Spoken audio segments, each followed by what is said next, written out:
notre Bible au livre de 2 Corinthiens chapitre 5, 2 Corinthiens 5, vie après la mort terrestre, vie après la mort terrestre. 2 Corinthiens 5, verset 1 à 8, l'espoir de l'apôtre et son désir de gloire céleste. 2 Corinthiens 5, verset 1 à 10 est l'un des passages les plus documentés et interprétés des textes de Paul. Et ce, pour une bonne raison. Paul aborde le sujet de l'espoir chrétien au-delà de la tombe, et plus précisément de ce qui arrive aux croyants au moment de la mort. Dans notre culture, le sujet de la mort suscite à la fois une fascination et une répulsion. D'un côté, nous essayons de masquer le fait de la mort avec des euphémismes tels que « il est parti » ou alors « elle est allée dans un endroit meilleur » et avec des rites funéraires tels que regarder le corps, rendre hommage aux disparus, remarquer les apparences des gens et placer des fleurs sur la tombe.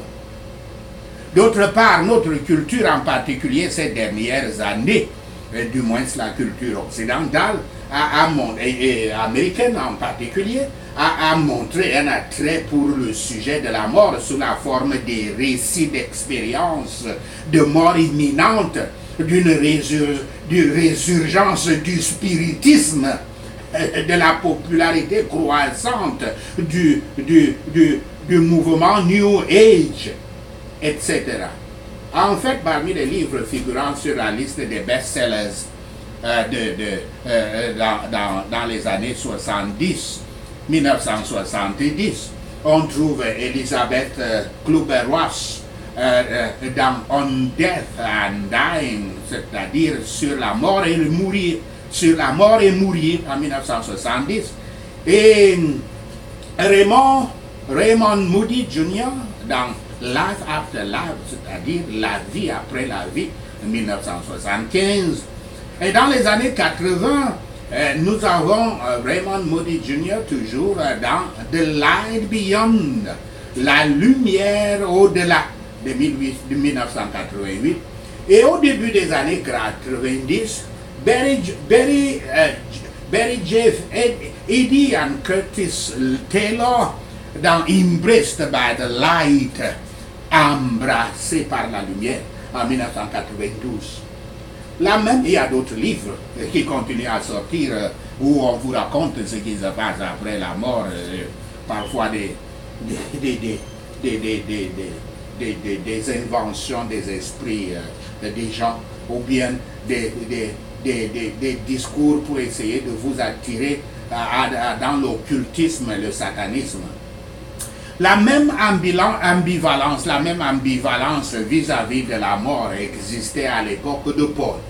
Certains considéraient positivement la mort comme la libération de l'âme immortelle de la tombe, de son corps mortel.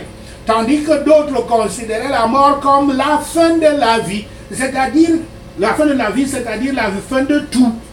Comme en témoigne le maxime populaire, je cite, « Mangeons et buvons, car demain nous mourrons », fin de citation, qui avait été cité par Ésaïe, dans Ésaïe 22, verset 13, et 1 Corinthiens 15, verset 32.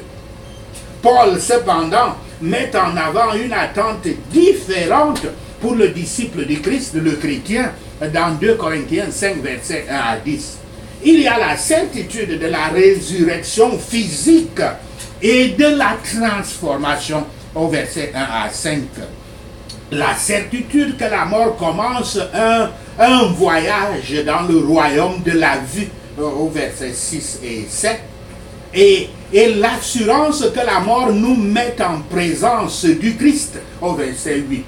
Tout cela est confirmé par le dépôt du Saint-Esprit en nous, garantissant ce qui va venir, comme cela est dit au verset 5.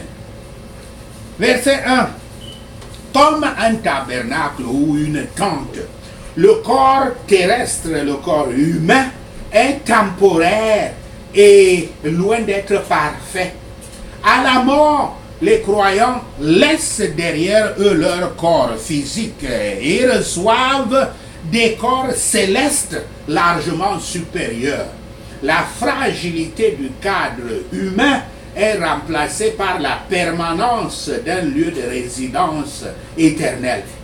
Le croyant est non seulement assuré par la foi qu'il existe une autre vie heureuse après la fin de celle-ci, mais il a bon espoir par la grâce que le ciel est une demeure, un lieu de repos, une cachette.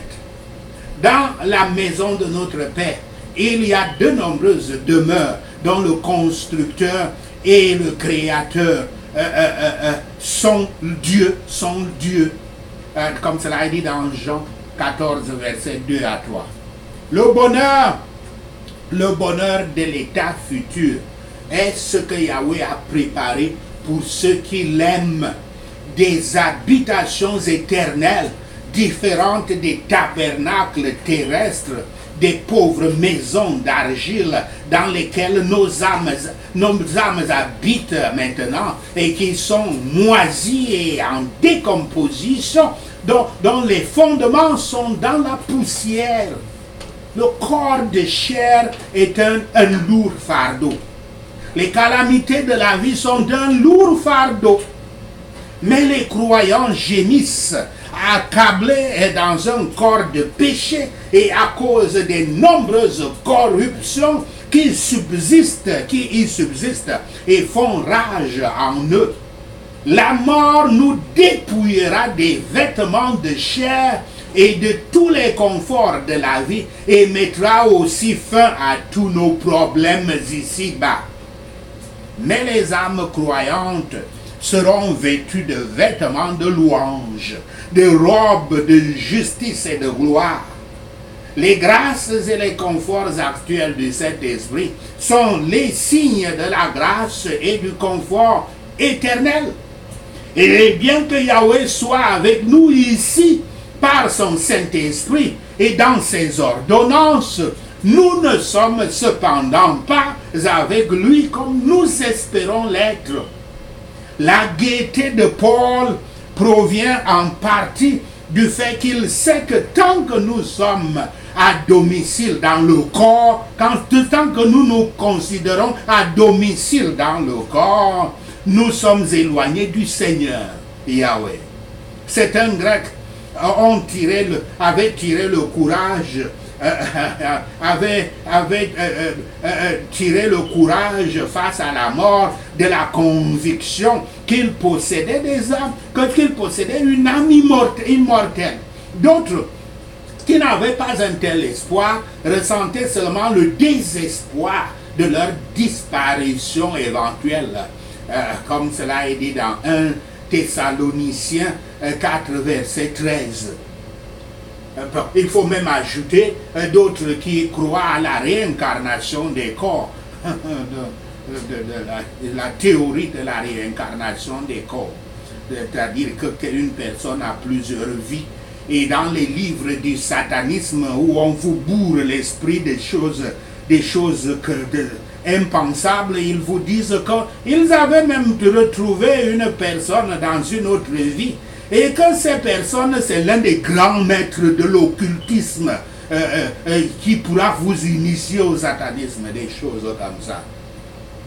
Pour tromper les gens, et à la fin, il vous ruine, puis vous le ruine et vous amène dans le satanisme, et puis vous êtes toujours le dernier sacrifice qu'ils prennent. Paul, quant à lui, se réjouissait de la perspective de la mort. La mort pour lui n'était pas un ennemi, mais un ami. C'était parce que la mort, c'est-à-dire, qui veut dire être loin du corps, le corps physique, signifiait être à domicile avec le Seigneur, comme cela est dit au verset 8. Par conséquent, pour Paul, nous vivons par la foi et non pas par la vue.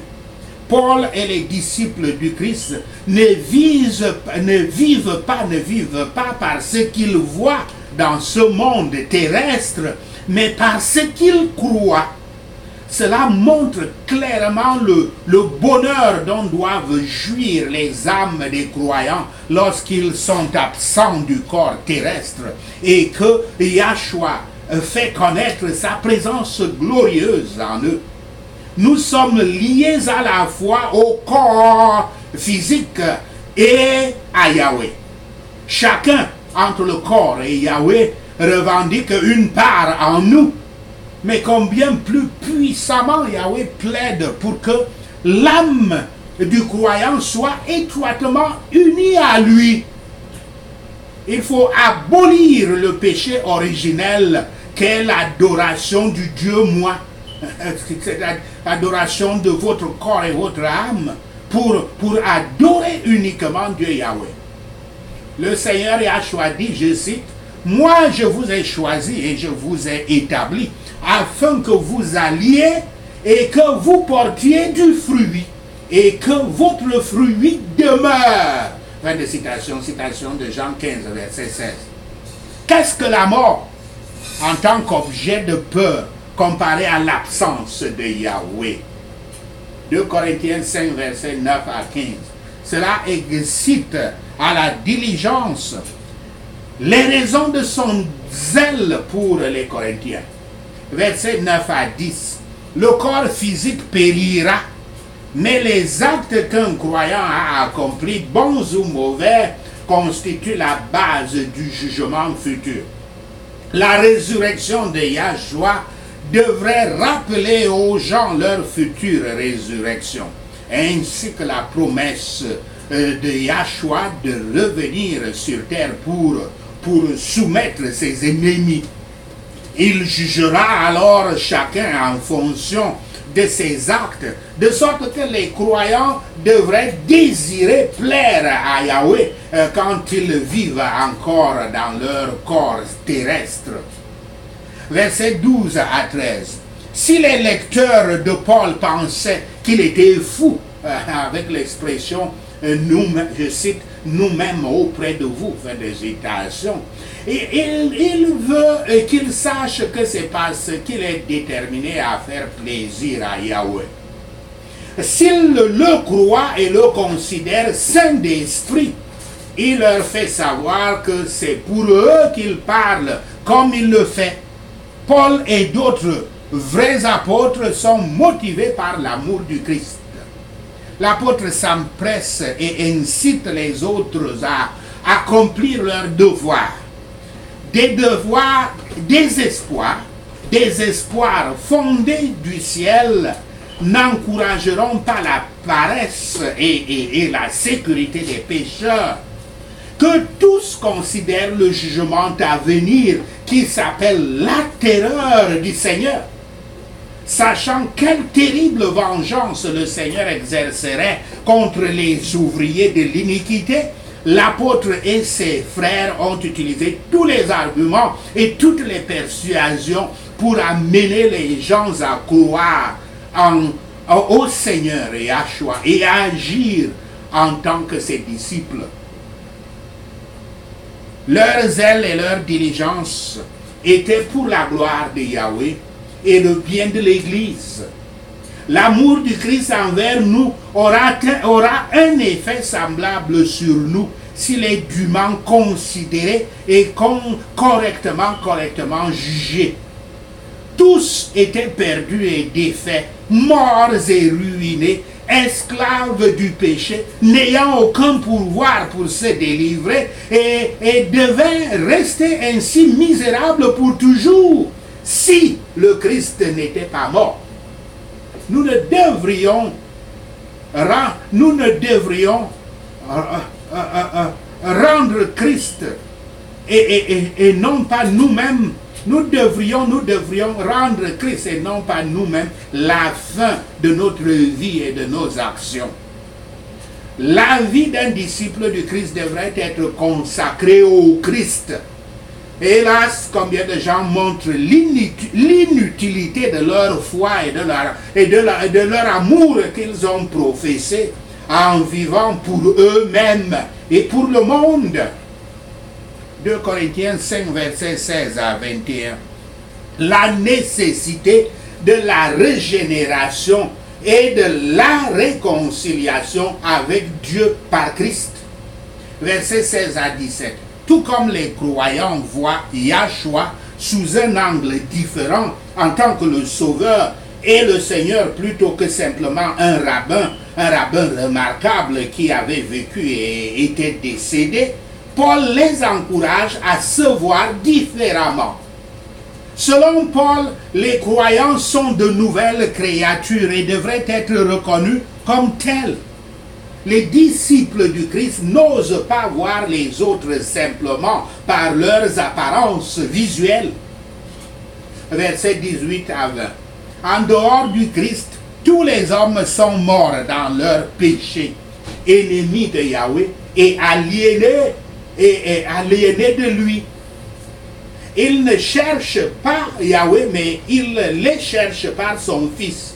Lorsque les pécheurs reconnaissent leurs péchés et font confiance en Yahshua pour obtenir le pardon et la vie éternelle, ils sont réconciliés avec Yahweh. Ceux qui connaissent et font confiance à Yahweh ont le privilège et la responsabilité de proclamer l'Évangile. L'homme renouvelé agit sur de nouveaux principes, sur de nouvelles règles, sur de nouvelles fins et sur une nouvelle société. Le croyant est créé à nouveau. Son cœur n'est pas simplement juste, mais un nouveau cœur lui est donné. Il ou elle est le travail de Yahweh, l'œuvre de Yahweh, créée dans le Christ Yahshua pour de bonnes œuvres. Bien que identique à un être humain, il change de caractère et de comportement. Il a un caractère et un comportement changé. Ces mots doivent signifier et signifient plus qu'une réforme intérieure. La personne qui auparavant ne voyait aucune beauté dans le Seigneur Yahshua pour le désirer, l'aime maintenant au-dessus de tout. Le cœur du non régénéré, le non régénéré est rempli d'inimitié contre Yahweh. Et Yahweh est offensé à juste titre par lui ou elle. Pourtant, il peut y avoir une réconciliation. Notre Dieu offensé nous a réconciliés avec lui-même par Yahshua le Messie. Sous l'inspiration de Yahweh, les Écritures ont été écrites, qui sont la parole de la réconciliation, montrant que la paix a été ainsi faite par la croix et comment nous pourrions nous y intéresser. Bien que Yahweh ne puisse pas perdre par la querelle ni gagner par la paix, il exhorte les pécheurs à abandonner leur inimitié et à accepter le salut qu'il offre. Christ n'a pas connu de péché, mais il a été fait péché. Non pas un pécheur, mais un péché, une offrande pour le péché, un sacrifice pour le péché. La fin et le dessein de tout cela, c'était afin que nous puissions devenir la justice de Yahweh en lui.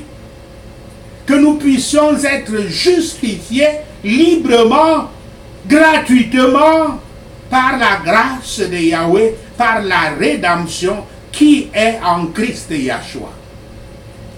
Pouvons-nous jamais perdre, travailler ou souffrir trop pour celui qui a donné qui a donné